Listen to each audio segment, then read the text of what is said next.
Well, hey guys, welcome back again. Here for another exciting review. This time, highly anticipated Athearn SD70M flared radiators Phase 2 cab and the Athearn SD70M number 4014. Now, 4014 is special because it ran with Big Boy number 4014 when they brought the Big Boy from California to Wyoming for restoration. So we're going to take a look at these. This is the first Athearn release, to my knowledge, that has Tsunami 2 in it. Now, I just want to say this is not a Tsunami 2 review. I'll try to get a couple points in about the Tsunami 2 decoders as I do the review, but we won't be covering a multitude of features and things from the Tsunami 2. But anyway, prices are $299.95 for sound. That is MSRP, so you can obviously get discounts off that. $199.95 for non-sound versions, which are just DC locomotives with a DCC quick plug. Let's see what you get starting right now.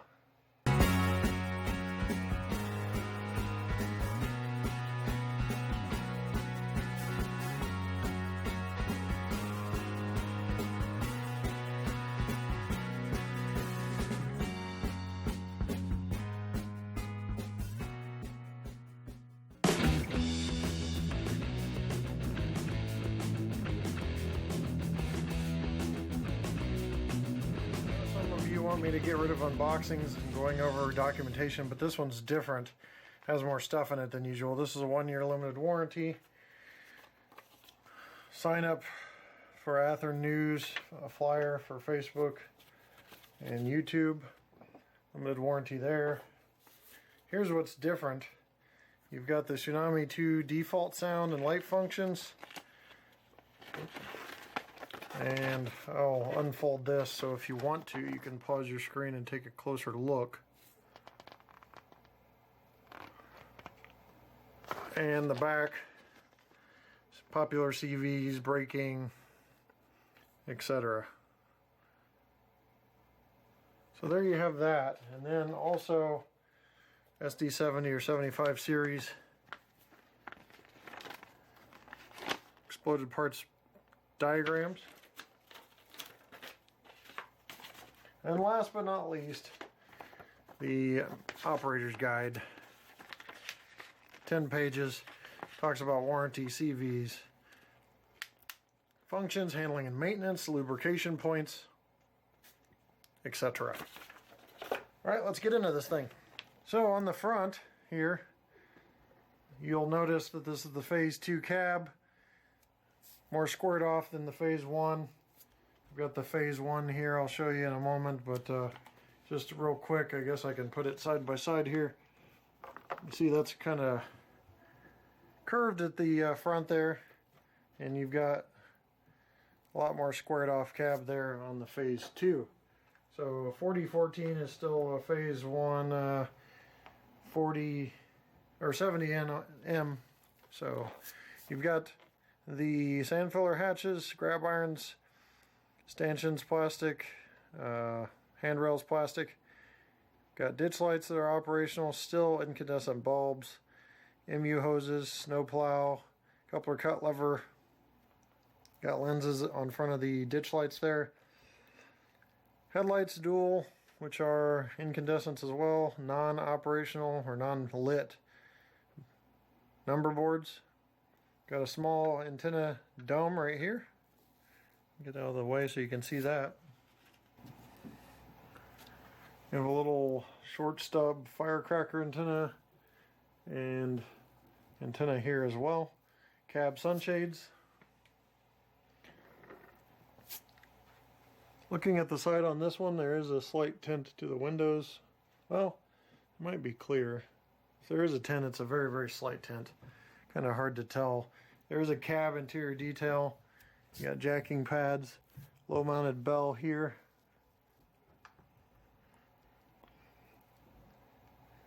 Battery boxes, dynamic brake fan, intake and exhaust, dustbin hatch, lift rings, exhaust. Got the UP flag right here. Fuel tank detail there with the emergency shutoff button. Air dryer to the back of the fuel tank there, nice truck detail as well.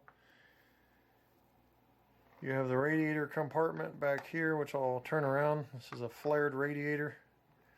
When they're sitting to one side or the other, it almost looks like it's tilted. It's like a kind of a visual trick, but it's not. It's a flat flared radiator outwards, more lift rings on the back, again incandescent bulbs, and handrails. Handrails are straight. There's a little curve to that one right there, a little bulge. Looks like from packaging. But they are still the plastic thin handrails. Some people are not fans of. Safety tread on the walkways, coupler cut lever on the rear. Again, accessory hoses back here. Another sand filler hatch back in the rear. Brake wheel on this side. These are the 4-panel radiator fan grills back here. 2 panels per unit.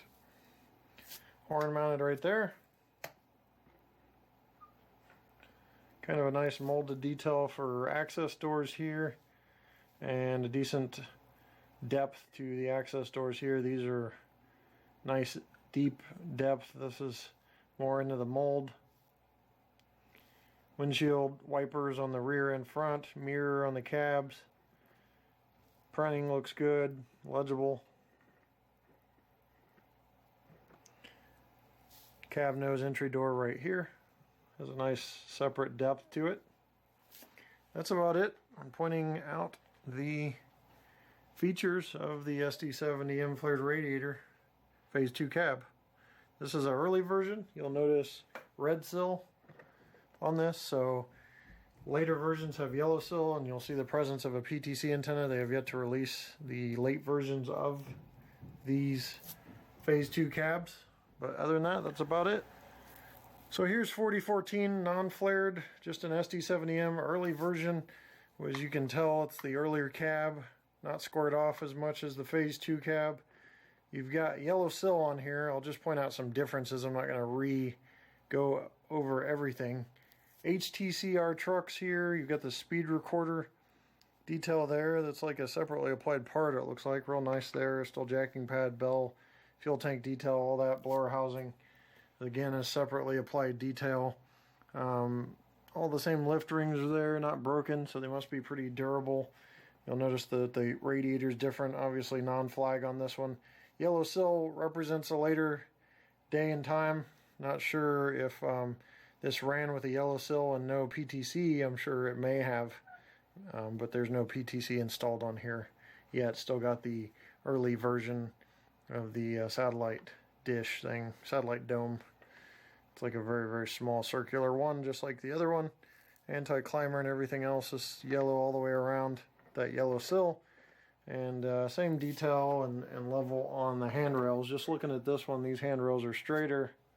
In the early versions of the SD70M, stanchions popped out a lot more. They were a lot lighter. This is much heavier. I've got an early version SD70M, so we'll compare weights here in a bit.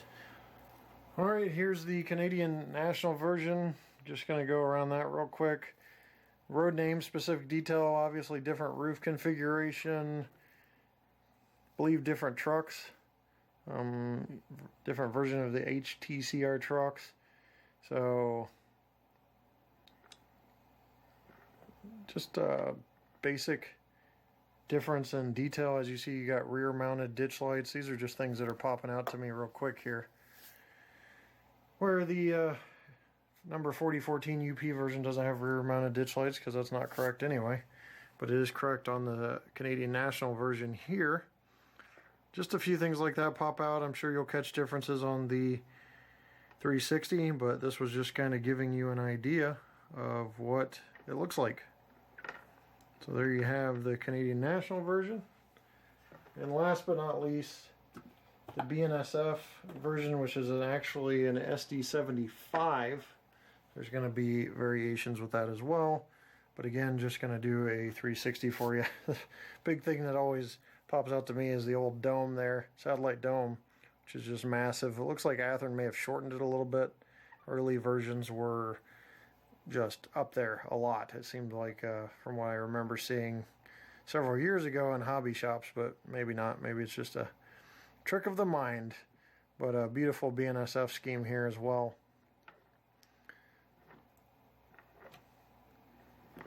As you can see, again, all incandescent lights, all plastic handrails. These have a little bit of wave to them on the handrails, but generally they're fairly straight. I try to look down the side. There's a slight bulge on this side, just very, very slight. So, windshield wipers, etc. Now the PTC antenna was added on to this. This is my early version SD70M.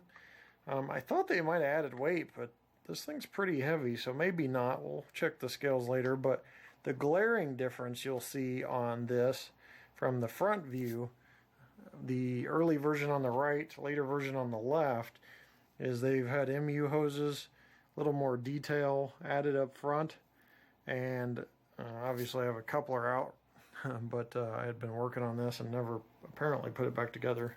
Typical me. But just some of the differences. The depth of the cab door is much more pronounced on the older version than the new version. I think the new version probably strived for a little more prototypical accuracy, because that door thickness and scale on the older one is probably too thick. So it's probably like a foot thick door or something crazy like that. So, or not a foot, but 10-foot thick door or something that seems just very, very excessive on the older version. So, in looking at the windows side to side, it does seem like there's a little bit of tint, but that might be a mind trick also. But the glass also looks more reflective, so very hard to tell with my old eyes. But that's just some of the differences. New version versus old version. I'm sure there's some other ones, the handrails being one of them. You can see on the old version, the handrails are very, very... So right is new again. You can see they're a lot more straighter than this old version, which is, they're kind of going in and around. So a little more handrail sturdiness, but I don't know if that really equates to that they might cave in if they don't have foam in them eventually. But seems like an improvement on handrails over the old versions like this that had been released years ago. Alright, this is already going to be a long review, but Tsunami 2 is going to make it a little longer because we're going to have to cover just some differences. And we're going to go ahead and start this up. I hear Tsunami 2 has more of a startup sequence built in out of the box, so we'll check that out by applying track power over here.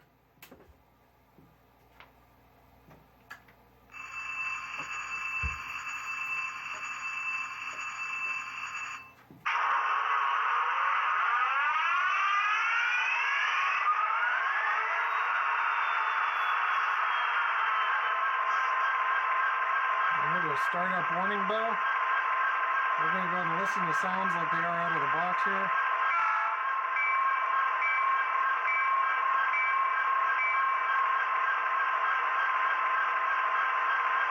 That's the bell. There's a horn. Short horn, F3. So there's a new function, which is alternate mixer F9. Puts the volume down by half. I think that's very useful because it's kind of loud out of the box. Dynamic brakes F4.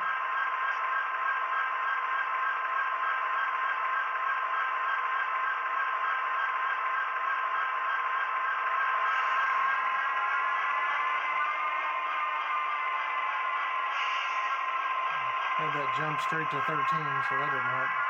There's the dynamic brakes. You can move it in order to get those to play, really. Or it'll do straight to idle. F5 is lighting, ditch lights in this case, still incandescent bulbs. F6 is lighting, but doesn't apply on this. F7 is the dimmer. Or cab chatter, but in this case dimmer. F8's mute. F10 is straight to 8, or a cylinder valve.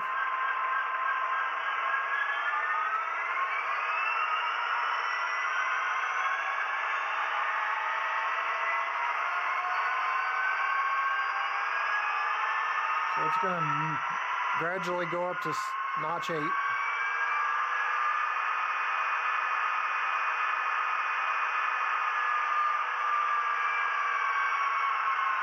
Hit it again, it gradually goes back down.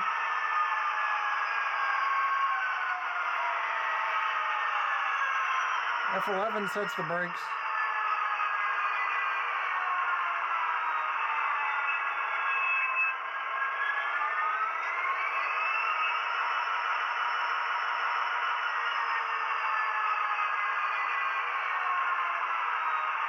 Or release. F12 selects the brakes. F13's couple. Sounds like a better coupler sound. F14 is half speed and momentum override if you're moving. F15's handbrake.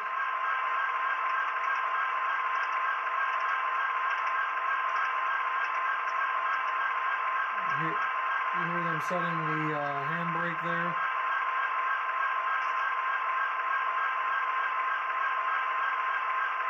F16 is HEP mode, F17 is fuel loading sequence.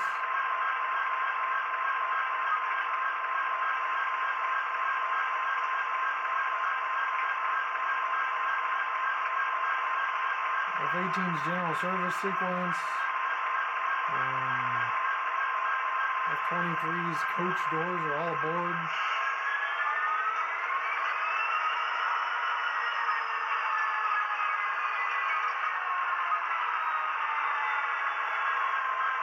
And then manual notching up and down with F26 or F27.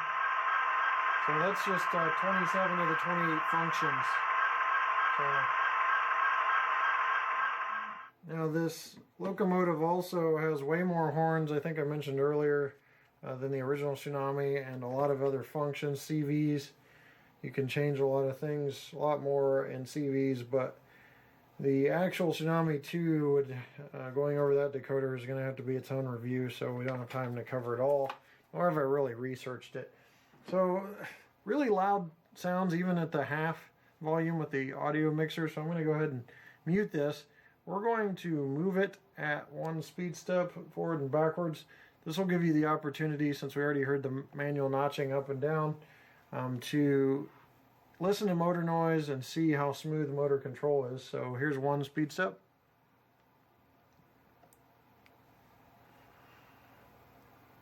Seems pretty smooth.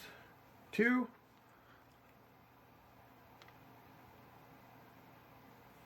3. Gives you a chance to look at the windows too to see if you think there's a tent. If there is, it's very, very, very subtle. 3, 4, and oh, I started slowing down. There's 5. All right, let's go backwards here.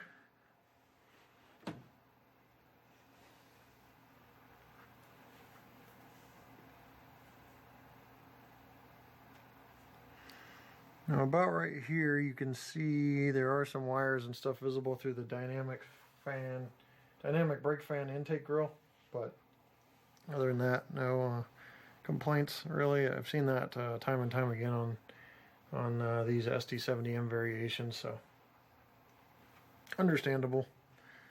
Just for me anyway, just letting you guys know and make your own decisions.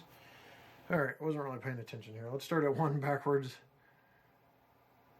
2, 3, 4, and 5. As you can tell, that motor control is just quiet. I can't hardly hear it. So very, very good motor and control with the Tsunami 2.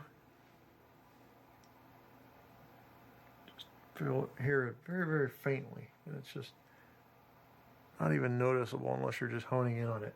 Now one thing is with Tsunami 2 that the motor running sounds kind of whine, kind of drowns out the other sounds and some of the functions they have, so it's really hard to discern and hear those. So if you have a problem hearing them, it's not just my camera, it's actually in real life. It's hard to hear some of the sounds that are going on because the actual prime mover sounds are so loud. Now you can adjust all that in CVs, but other than that, looks good.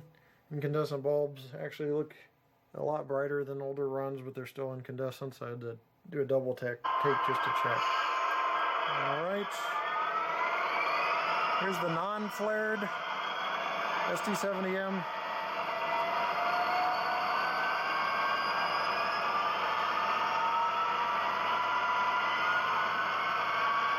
Well, same, 3.1. Alright, here's the flared. These are McHenry couplers, so looks like a little low. Athearn owns McHenry. They are plastic couplers though, so not metal. I don't have the strength as metal just by, I don't know, plain facts. You know, plastic is not as strong as metal, but look to be dead on the flared radiator. All right, now we're going to check an MRI gauge compliance with the wheel sets. So I'll flip this around, you see it yourself as I do it. Wheels are engage, engage, engage, engage, engage, and engage. You see the sanding line detail as well connected to the trucks there. So a little bit of extra truck detail. Okay, the first thing I want to check is the old SD70M versus the new one. So here we have the new one. I thought there might be a weight difference at first. Now I'm not so sure. Here's the new one. It comes in at 1 pound, 2.2 ounces, 18.1 ounces, 515 grams, 0.515 kilograms. So I'm going to pull this off. This is the new SD70M non-flared. That was 4014. And here's my old one. And the only additional weight really on this should be the PTC antenna, which is minor.